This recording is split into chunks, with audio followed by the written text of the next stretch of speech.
Itande punya bon sona munamyango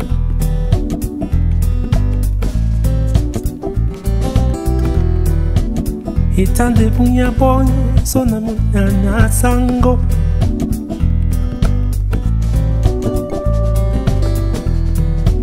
Tetelo ba moy abodi ba po nsima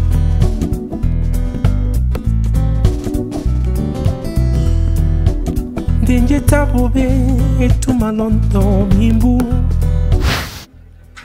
Mesdames et messieurs les vice-présidents de la Chambre nationale, des promoteurs et constructeurs agréés de Côte d'Ivoire, chers amis journalistes, mesdames et messieurs, honorables invités, à vos rangs, grades et qualités.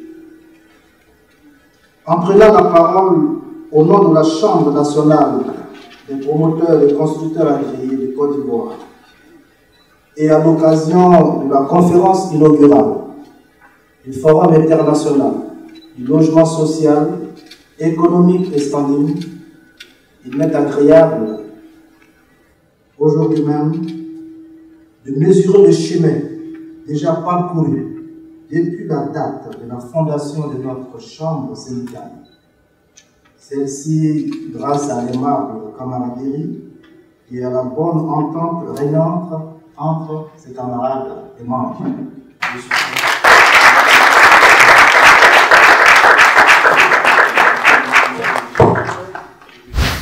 Sur ce, comme nous l'avions prévu dans le programme, après l'allocution du président Cyril Kissangaré, également le grand mot du commissaire général du forum, M. Ahmad Beonao, nous demanderons à la presse qui est vivement représentée et pour laquelle un remerciement n'est jamais de trop, de bien vouloir procéder aux questions pour que nous puissions, un temps soit peu, lever les points d'ombre, 6 points d'ombre il y a, et permettre à tout le monde d'avoir la même compréhension et la portée de ce forum qui sera organisé dans le mois de mai prochain. Je suis dans le Mounia, du journal Le Quotidien d'Abidjan. Dans les États africains, il existe des fonds de financement des logements. On a le compte de mobilisation pour l'habitat et le fonds de soutien à l'habitat. Malheureusement, on constate que ces fonds sont restés plus ou moins, on va dire, opérationnels. C'est vraiment dû au fait qu'il y a un véritable volonté politique. Alors, à travers ce forum, comment est-ce que vous entendez interpeller les autorités politiques pour que, éventuellement, ces autorités-là puissent accorder une véritable place de choix de logement? Merci. Quand on parle de financement, c'est très important pour comprendre le mécanisme des logements sociaux surtout. Aujourd'hui, la problématique du logement se situe autour de 3 axes. Avant de répondre à votre question, il faut qu'on situe un peu les 3 axes que nous avons appelé la loi des 3 F. Il y a le financement, bien entendu, il y a le foncier, bien entendu, et il y a la fiscalité. Alors, aujourd'hui, quand on parle de financement, il y a 2 volets de financement. Les 2 volets sont les suivants. Le financement de crédit acquéreur et le financement de crédit promoteur. Bien entendu, ces 2 financements sont liés à des leviers qui les accompagnent. Notamment, vous avez parlé du compte de mobilisation de l'habitat et le fonds de soutien de l'habitat, et entre autres, il y a des accords de placement à la Banque centrale, bien entendu, pour accompagner le processus. Donc, pour que les gens comprennent, il faut qu'ils sachent que les crédits acquéreurs sont attribués d'abord, premièrement, à ceux qui remplissent les conditions d'éligibilité, notamment qui ont des cotisés cessibles auprès des banques. Merci, Monsieur le Président. En fait, moi j'ai 2 préoccupations. La première, c'est qu'est-ce que vous comptez apporter comme innovation avec ce forum international? Alors pourquoi je pose cette question? Parce que récemment, le 26 novembre dernier, toujours dans cette même salle du golf, les acteurs du monde immobilier sur le plan national et international, et même les autorités ivoiriennes se sont réunies pour débattre la question du financement du logement. Alors, il y a eu 12 résolutions qui ont été prises pour interpeller les autorités à accorder la priorité au logement. Mais jusqu'à présent, bon, ces résolutions n'ont pas eu d'application complète. Alors, vous venez organiser encore un forum sur la même problématique. Qu'est-ce que vous comptez apporter de nouveau? Et ma deuxième question, c'est sur les partenaires extérieurs. Qui sont les partenaires extérieurs? Est-ce que ce forum-là se fera en collaboration avec cette grande organisation internationale qui est le réseau de l'habitat et de l'anthropologie? J'ai toujours dit qu'un forum n'est jamais de trop tant qu'on n'a pas trouvé une solution. Notre rôle, c'est de toujours taper sur la table de sorte que les décideurs sachent que nous sommes toujours là, que nous pouvons les interpeller. Je dis problématique, ça c'est ce qu'on a regardé de manière scientifique. Hein? J'ai besoin d'un problème de 400 000, il y a 65 000 qui donnent sa croix chaque année en déficit structurel. Vous devez faire quelque chose, voilà les solutions que nous proposons. Mais en même temps, il y a plusieurs personnes qui viennent faire des forums et qui en parlent. Dans les réseaux nous avons participé activement. Mais généralement, c'est des gens qui ne sont pas sur le terrain, qui ne connaissent vraiment pas nos réalités. On va importer, qu'on appelle, des experts ailleurs, pour venir ici, pour regarder, pour regarder sur Google Maps, pour voir tous les terrains, et savoir ce qui nous semble, ils savent ce que va signer, bien entendu, mais savoir ce que j'ai vu, là-haut, comment on appelle, Togo, j'en sais rien, je vais dire, il y a des villages de Kudo, les gens ont besoin de ça. J'aimerais ajouter que, en embrayant sur l'idée qu'un forum n'est jamais de trop tant qu'on n'a pas la solution au problème. C'est comme nous les journalistes, tant que le problème existe, on va continuer d'en parler. Et donc, il a tout expliqué, mais le forum a un truc volé. Il y a le volet discussion, parce que jusque-là, on n'a pas des discussions, des lobbies et autres qui vont se faire. Mais il y a le volet aussi exposition. Pour que l'offre existante soit vue. Moi, je dis constater. Je dis tout à l'heure dans mon intervention, le président l'a dit aussi, les gens veulent voir la maison. J'ai de l'argent, j'ai 30 millions, je veux payer une maison, elle coûte 30 millions, je veux 30 millions, je veux voir la maison d'abord avant de payer. Mais il y a ceux qui veulent voir ce qui a été fait. Parce que bon, tout le monde n'est pas si dogmatique que ça. Il y en a qui veulent savoir est-ce qu'il existe des entreprises qui ont moins construit des maisons que des gens ont acheté. Je suis Chris Patanassémian, correspondant au milieu de la chaîne nationale CKTV. Monsieur Sirki, il a tout récemment vivant un forum qui avait été organisé sur l'emploi. Et on a vu un peu ce que ça a donné, des rangs kilométriques de chômeurs avec la main des CV. Et ça peut juste mesurer l'ampleur qu'aura peut-être votre événement par rapport à ce que nous savons aujourd'hui, parce que la problématique de l'emploi interpelle presque tous les Ivoiriens. Donc, je vous encourage d'abord pour l'initiative. Mais il y a aussi une question qui me chagrine. Peut-être que cette question sera peut-être abordée lors de ces rencontres, mais peut-être aussi que tous ceux qui ici peuvent répondre, peut-être que sûrement petit agent, petite maison, beaucoup d'agents, grande maison. C'est pour juste dire qu'on veut bien avoir, on aspire à avoir une maison, un logement social. Mais est-ce que dans votre sein, il y a une structure, il y a un organe qui jette un regard sur les prix par rapport aux tailles des maisons qui sont construites? Parce qu'il est bien vous d'avoir une maison, mais franchement, on va avoir quand même des maisons avec, je pense que, minimum de conditions de vie, parce que sincèrement, les maisons qu'on voit construire avec cette promoteur immobilier, sincèrement, ça n'encourage pas du tout. Je préfère habiter dans mon. Moi, j'ai longtemps comme si pour voir que d'aller débourser des millions pour acquérir ces maisons. Je ne pense pas peut-être qu'aujourd'hui, vous allez en fait aborder, mais il faut que cela fasse l'objet de réflexion lors de vos rencontres. Comme je le disais tantôt dans mes différentes interventions, Le ministère a beaucoup travaillé sur le cadre institutionnel.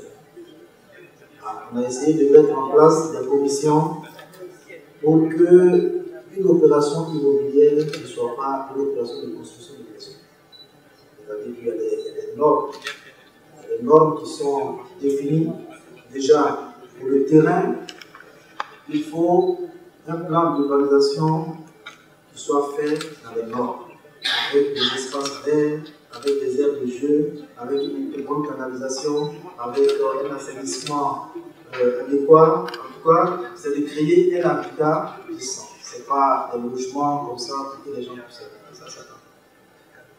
Les promoteurs qui ont choisi, qui font ce qu'on appelle des études, ils déposent des ateliers. Les ateliers, c'est des avant-projets détaillés. Les architectes du ministère et nous-mêmes,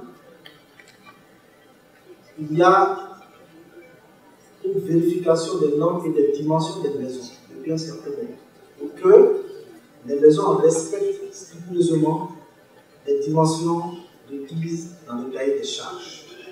Maintenant, si quelqu'un vous fait des maisons, vous êtes en droit d'aller vérifier avec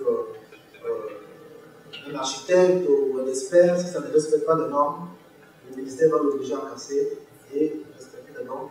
Moi, ce que même chez la chambre, votre avocat, ça, vraiment, on ne va pas là-dessus.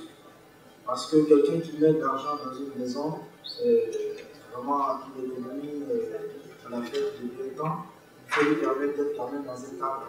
Ça, je le tiens beaucoup. Alors, évidemment, tout est une question de palier. Les logements sociaux ont des dimensions qui sont définies.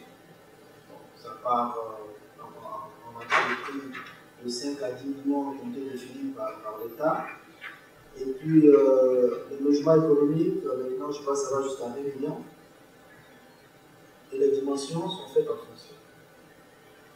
Alors, aujourd'hui, l'intérêt pour nous, lors du forum, c'est d'expliquer les différents aspects et tous les mécanismes qu'il faut.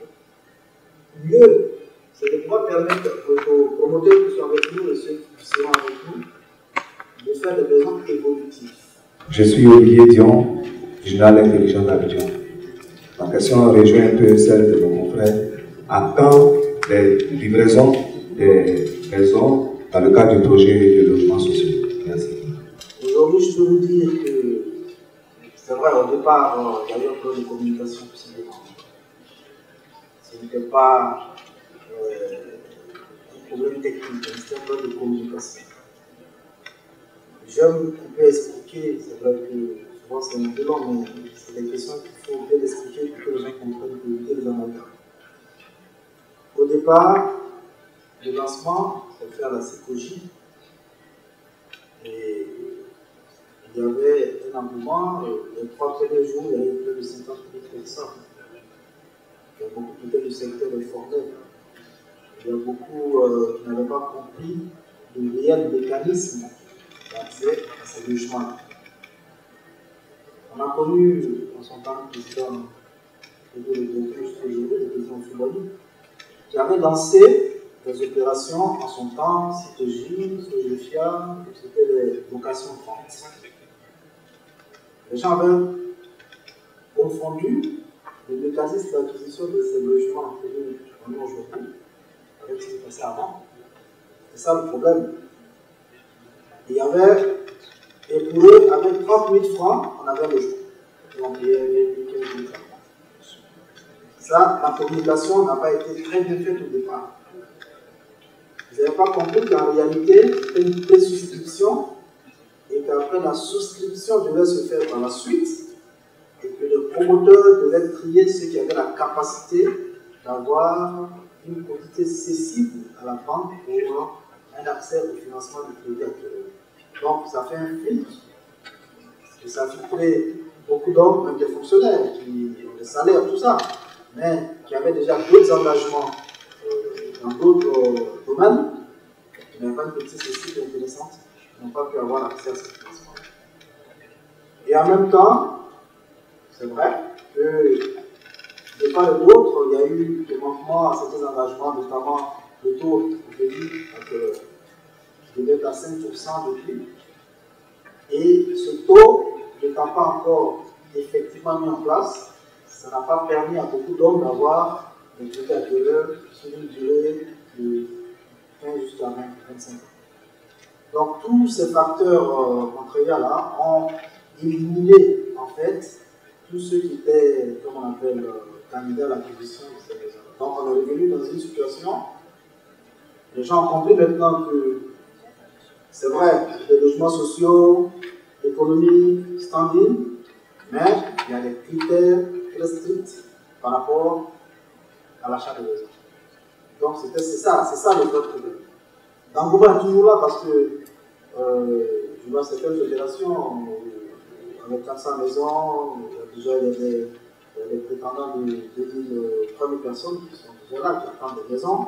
Et comme je disais tout à l'heure,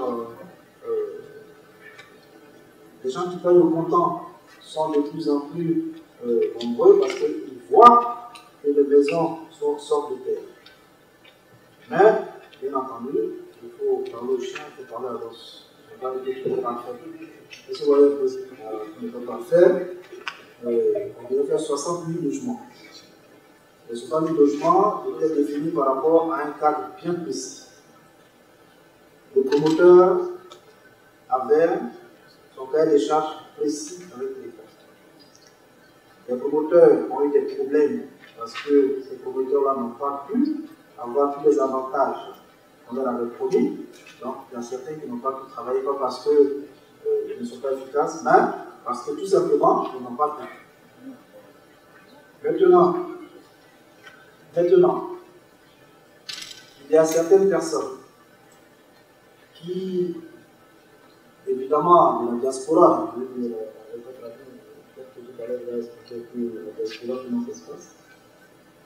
qui ont eu des difficultés par rapport à la mise en place de certains financements, vu que les banques là-bas et les banques ici devaient s'accorder sur les mécanismes de fonctionnement. Ça fait que aujourd'hui, on a l'impression qu'il n'y a pas d'engouement, mais déjà les 8 000, 6 000 maisons que j'ai construites, c'est parti. Le besoin est toujours là, les gens peuvent toujours avoir des maisons, mais il n'y a pas d'argent. Donc il faut que nous créions l'argent pour que nos maisons soient vendues. La conférence inaugurale, bien entendu, comme vous l'entendez, augure d'un lancement qui aura lieu bientôt. Et le président va donner le mot de fin et nous allons lever la séance pour aller directement prendre le cocktail et nous retrouver très prochainement. Président Cyril Kisana. Je remercie tous ceux qui sont venus. C'est vrai que quand on parle de logement, ça intéresse tout le monde. Je vois dans la salle beaucoup de clients. Mais avant de conclure, je lance un appel à tous les sponsors, tous les partenaires pour se mobiliser. Parce que quand on parle de logement, il y a un engouement. Ces sponsors et partenaires, le gouvernement, tous les directeurs centraux, voilà, et toute la nation entière, pour que la fête soit réussie, pour que le forum soit un forum réussi, et pour que tout le monde soit quand même amené à apporter sa contribution. En tout cas, nous ferons de notre mieux pour que la fête soit belle et que le forum réussisse. Et puis, à très bientôt. Je vous remercie beaucoup. Merci beaucoup. Merci.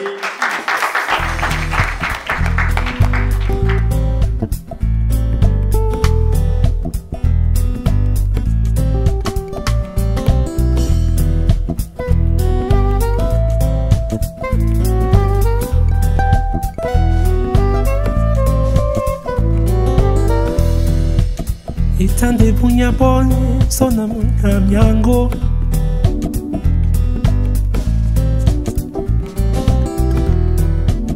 Itande. Alors, comme je disais tout à l'heure, un forum, n'est pas un forum. Un forum, en fait, c'est juste pour réunir tous les acteurs, tout le gouvernement, tous ceux qui sont impliqués, en fait, dans la politique de logement social, économique et standard. Nous voulons qu'à travers ce forum-là, tous les problèmes que nous avons rencontrés lors de la réalisation des logements socio-économiques standing initiés par le président de la République, Alassane Ouattara, qui connaît un engouement, qui a connu quand même un succès.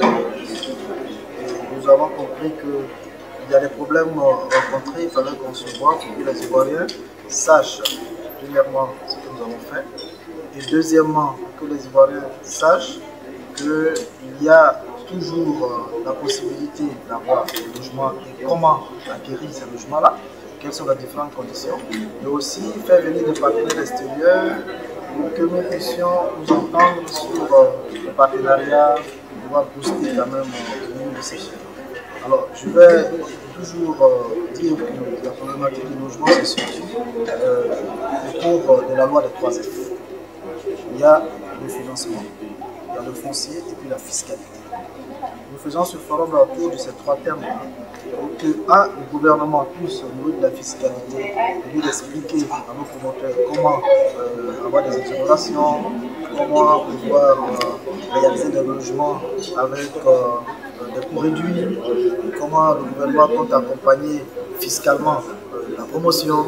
Et aussi, il y a le problème du foncier. Le problème du foncier, nous savons que le ministre de la Construction et de l'Urbanisme a fait, il a créé un cadre institutionnel, il a apporté, comme on appelle, tout un mécanisme à l'acquisition foncier. Aujourd'hui, le temps l'acquisition des papiers administratifs les titres fonciers on est passé aux ACD, et ça a été une bonne chose. Donc tout ça, ce sera débattu, une des promoteurs pour ça, des mécanismes et les bailleurs de fonds aussi comprennent qu'il y a la possibilité d'avoir des papiers de financement dessus. Et l'aspect du financement qui est le plus important. Donc on fera venir des banquiers, on fera venir des financiers institutionnels tels que la Banque mondiale, pour expliquer un peu comment accompagner le terrain. Parce qu'au-delà des financements des crédits promoteurs, il y a le financement des crédits agricoles. Comment est-ce que l'un dans l'autre, nous devons être aussi chaque Ivoirien puisse avoir un emploi. Oui, voilà.